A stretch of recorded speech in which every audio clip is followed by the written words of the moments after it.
Kepadanya pula kita minta pertolongan. Sholawat beserta salam semoga tetap tercurah kepada Rasulullah Muhammad Sallallahu Alaihi Wasallam.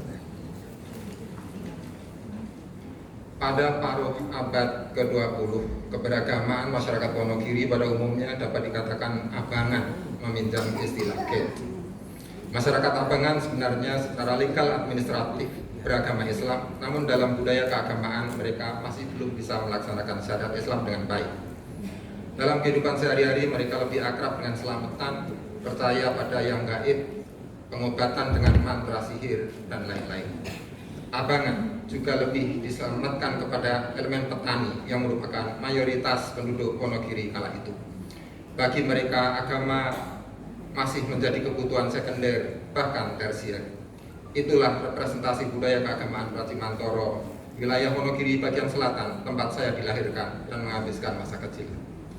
Bersamaan dengan masa pendidikan formal yang mesti ditunaikan, tepatnya pada jenjang Madrasah Aliyah, saya sekolah di Madrasah Aliyah Negeri Surakarta, filial di Wonogiri.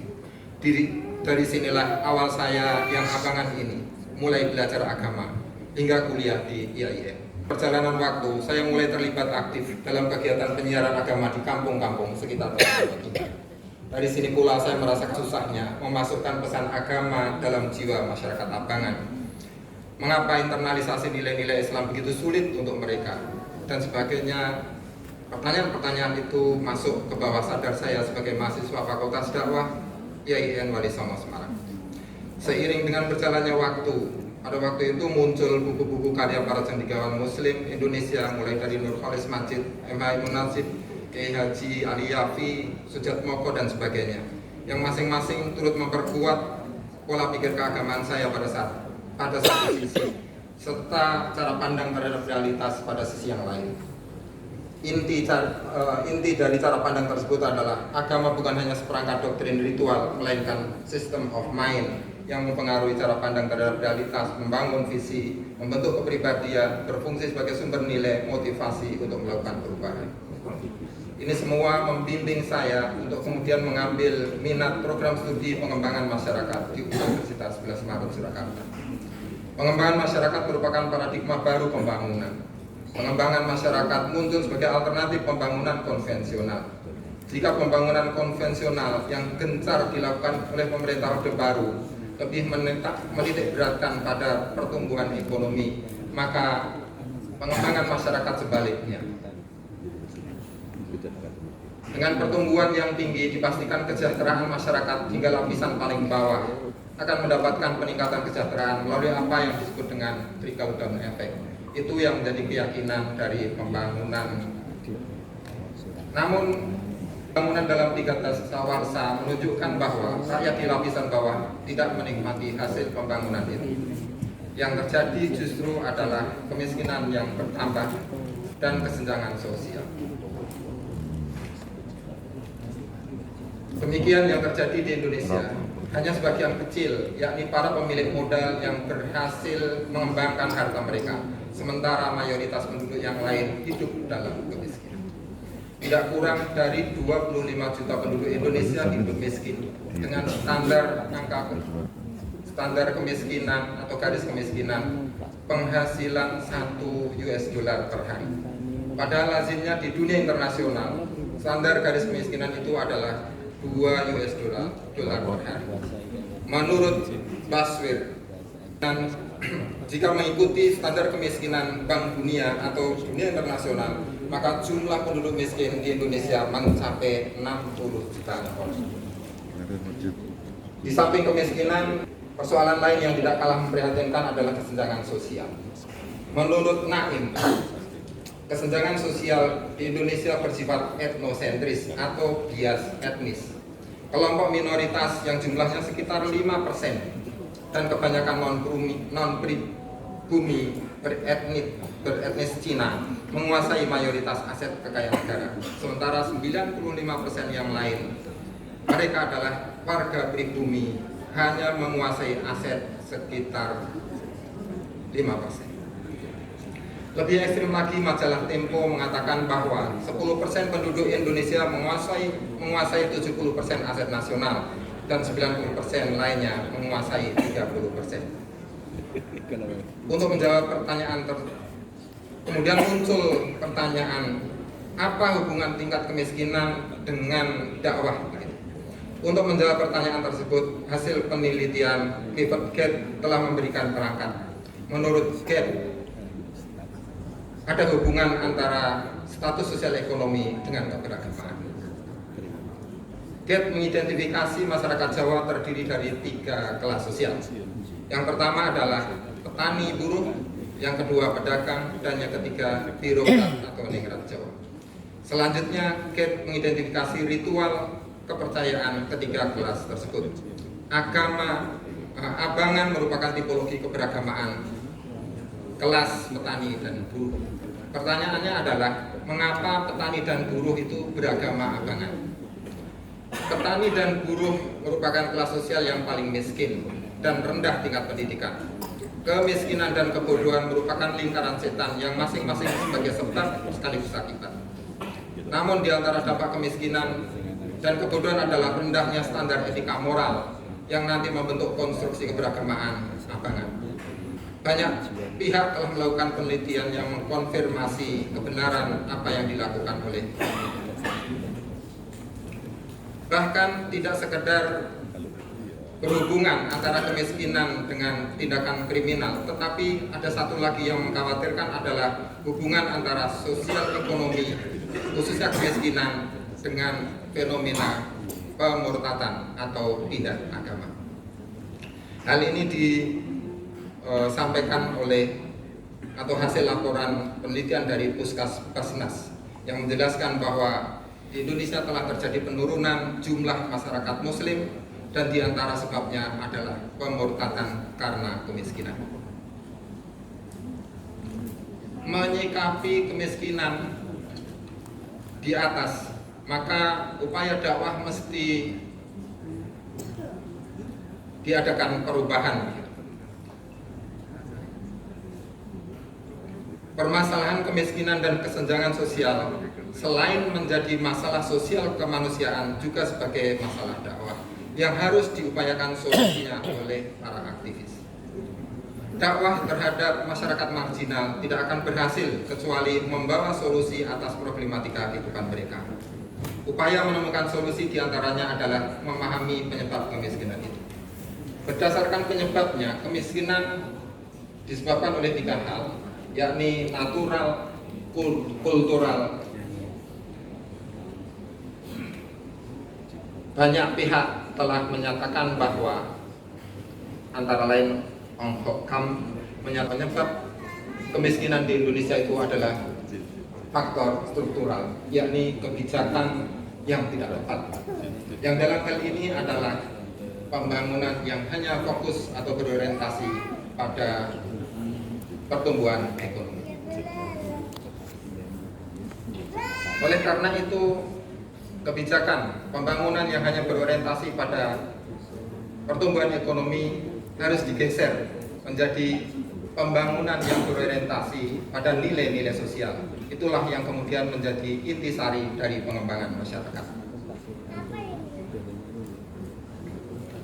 Dan kemudian kalau ditarik atau dikaitkan dengan dakwah adalah dakwah pemberdayaan.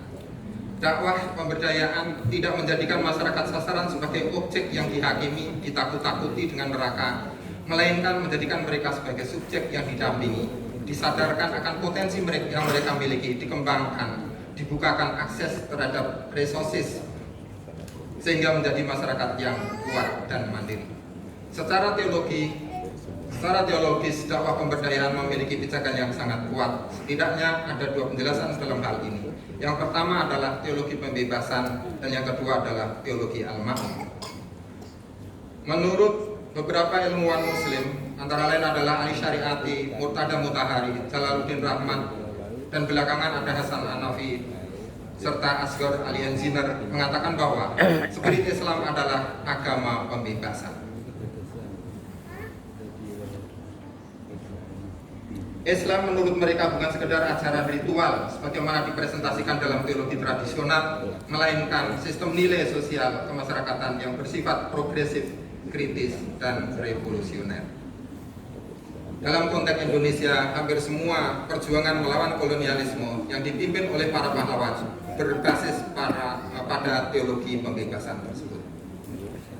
Sedangkan yang dimaksud dengan teologi Al-Ma'un adalah pandangan teologis yang bernuansa sosial, disusun berdasarkan pesan Quran Surat Al-Ma'un. Quran Surat Al-Ma'un sebagaimana ditafsirkan oleh Sayyid Qutb terkait dengan problematika sosial. Istilah sahun dalam Al-Quran yang secara tekstual berarti lalai dipahami sebagai orang yang melakukan sholat tetapi tidak memiliki kepedulian sosial. Secara akademik, belum ada perbedaan pemahaman terhadap dakwah yang signifikan antara masyarakat akademik dengan masyarakat awam. Keduanya masih memahami dakwah dalam paradigma subjektif normatif. Dakwah sebagai sistem ajaran yang langsung diturunkan dari sumber Islam, yakni Al-Quran dan As-Sunnah. Contohnya adalah orang yang mendefinisikan dakwah sebagai amar ma'ruf nahi mungkar. Menyamakan dakwah dengan amar ma'ruf nahi mungkar sebenarnya berarti menyamakan gerakan dakwah sebagai bagian dari Al-Quran dan As-Sunnah, atau ilmu tentang dakwah menjadi ilmu Islamic Studies dalam pengertian ilmu langit. Padahal yang perlu diketahui bahwa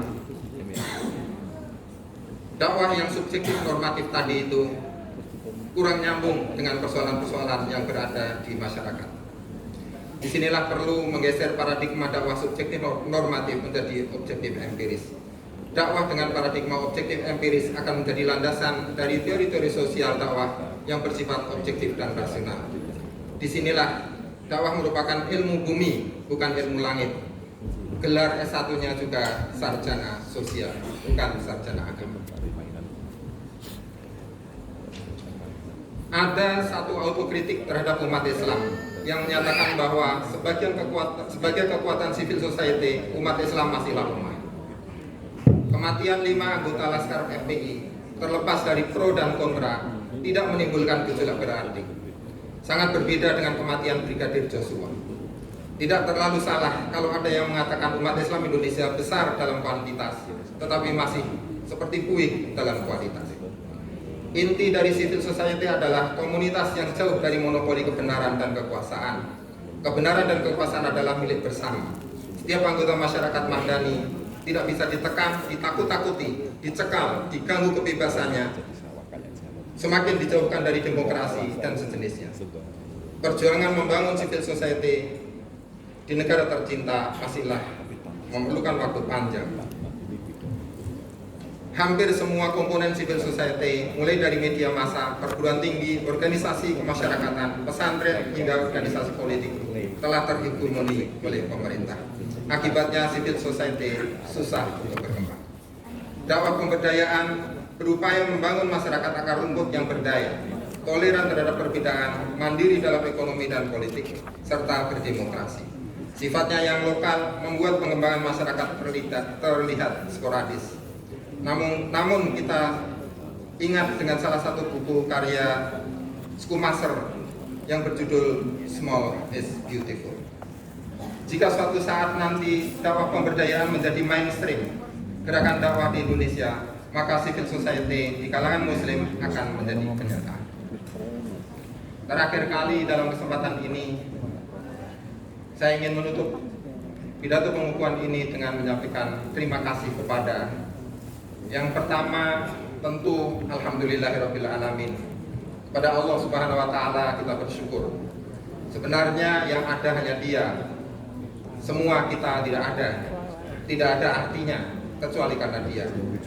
Kullu man 'alaiha fan. Demikian juga guru besar dan apapun jabatan yang kita sandang. Yang kedua, terima kasih kepada Menteri Agama Republik Indonesia dan seluruh jajaran pimpinan Kementerian Agama yang telah memberi kesempatan pada saya untuk mengabdi di lingkungan Kementerian Agama. Yang ketiga, terima kasih juga saya sampaikan kepada Menteri Pendidikan dan Kebudayaan, seluruh jajaran pimpinan Kementerian Pendidikan dan Kebudayaan yang telah menilai PAK dan mengangkat saya sebagai guru besar di bidang ilmu pengembangan masyarakat Islam. Yang keempat, terima kasih juga saya sampaikan kepada Rektor UIN Raden Mas Said Surakarta, Profesor Dr. Mutofir SAG MPD, Kepala Biro Awaka UIN Raden Mas Said Surakarta, Bapak Muhammad Lutfi Hamid MAG, Wakil Rektor di lingkungan UIN Raden Mas Said Surakarta, serta para pemimpin UIN Raden Mas Said Surakarta yang terdahulu ada Prof. Usman Abu Bakar dan Prof. Nasiruddin Baid. Juga tidak lupa Bapak Dr. Imam Sukarti yang karena mereka telah memperkenankan saya mengabdi di kampus tercinta UIN Raden Mas Said Surakarta. Yang kelima, terima kasih juga saya sampaikan kepada Ketua Senat UIN Raden Mas Said Surakarta beserta jajarannya, Sekretaris Senat dan semua anggota Senat. Terima kasih juga saya sampaikan kepada segenap jajaran pimpinan fakultas, para dekan di lingkungan UIN Raden Mas Said Surakarta, Direktur Pasca Sarjana, para pemimpin lembaga, Ketua LPM, Ketua LP2M, Ketua SPI, Kepala UPT PTIPD, Ketua UPT P3B, Kepala UPT Pengembangan Karir, Kepala Mahat, para kabak, dan analis di lingkungan UIN Raden Mas Said Surakarta yang telah memberikan pelayanan akademik terbaik, terkhusus Koordinator Bidang OKH Ibu Wahyu Sukamti dan para stafnya, khususnya Pak Jarod yang membantu saya menyiapkan berkas PAK. Yang keenam, secara khusus saya sampaikan kepada Dekan Fakultas Usuluddin dan Dakwah Prof. Islam, walaupun saat ini tidak bisa hadir, yang telah memberi kesempatan kepada saya untuk mengabdi sekaligus mengurus PAK, yang kebetulan juga sebagai penilai internal PAK. Kepada para wakil dekan, para ketua jurusan, sekretaris jurusan di lingkungan Fakultas Dakwah dan Usuluddin atau Usuluddin dan Dakwah, maaf. Para koordinator prodi di lingkungan Fakultas Usuluddin dan Dakwah, saya sampaikan juga terima kasih atas kerjasamanya selama ini. Terkhusus kepada Pak Yai Salis, juga Pak Lukman, Pak Akid, teman seruang yang saling memotivasi setiap hari.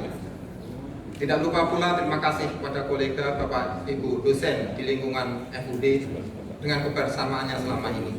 Juga para tenaga kependidikan di lingkungan Fakultas Usuluddin dan Dakwah yang selalu mendukung pelaksanaan tugas saya sebagai dosen. Terima kasih juga saya sampaikan kepada kakak saya, Bapak Dr. Uswadi Haryoko beserta keluarga, sekalipun tidak hadir karena jauh. Dr. Rofandi Hartanto, Allahu Yarham, beserta keluarga, adik-adik saya, juga ada Eni Madia Stuti SPD, Om Sigit Prastio, SPC dan MC, serta keluarga, juga keponakan-keponakan saya. Terima kasih juga saya sampaikan kepada keluarga saya, istri saya, Budiwati, anak-anak saya, Iza Asgarahma, Afida Sabililekma, dan Salisa Fauziah Hamidah, yang tiada henti membersamai, menghibur, dan menjadi motivasi untuk bisa tetap semangat dalam menghadapi dinamika kehidupan. Mereka telah sangat mengerti dan memaklumi akan kesibukan ayahnya. Kalau sesekali mau berlibur, harus direncanakan jauh hari sebelumnya, biar tidak mengganggu kesibukan bapaknya. Terakhir dan paling utama, rasa syukur dan terima kasih yang tidak terhingga kepada ayah saya, Bapak Sumarno, Allahu Yarham, serta ibu saya, Ibu Supeni, yang saat ini juga tidak bisa ikut hadir karena sudah sepuh menyaksikan anaknya di sini. Beliau berdua adalah sumber motivasi bagi kami, semua anaknya. Beliau berdua telah membuang jauh keinginan maupun kesenangan pribadi beliau demi semata-mata pendidikan anak-anaknya yang tidak boleh terhenti. Sekalipun hanya lulus sekolah dasar atau SR pada waktu itu, tetapi berhasil mensarjanakan semua anaknya. Semoga apapun yang saya lakukan adalah pahala kebaikan untuk Bapak Ibu saya berdua. Terima kasih juga kepada Bapak Ibu mertua, ada Bapak Selamat, Allah Yarham, Ibu Mariam yang masih bisa hadir, atas semua doa dan maafnya. Untuk semuanya kami sampaikan jazakumullah khairan katsiran. Sekian pidato pengukuhan saya, kurang lebihnya mohon maaf. Assalamualaikum warahmatullahi wabarakatuh. Waalaikumsalam.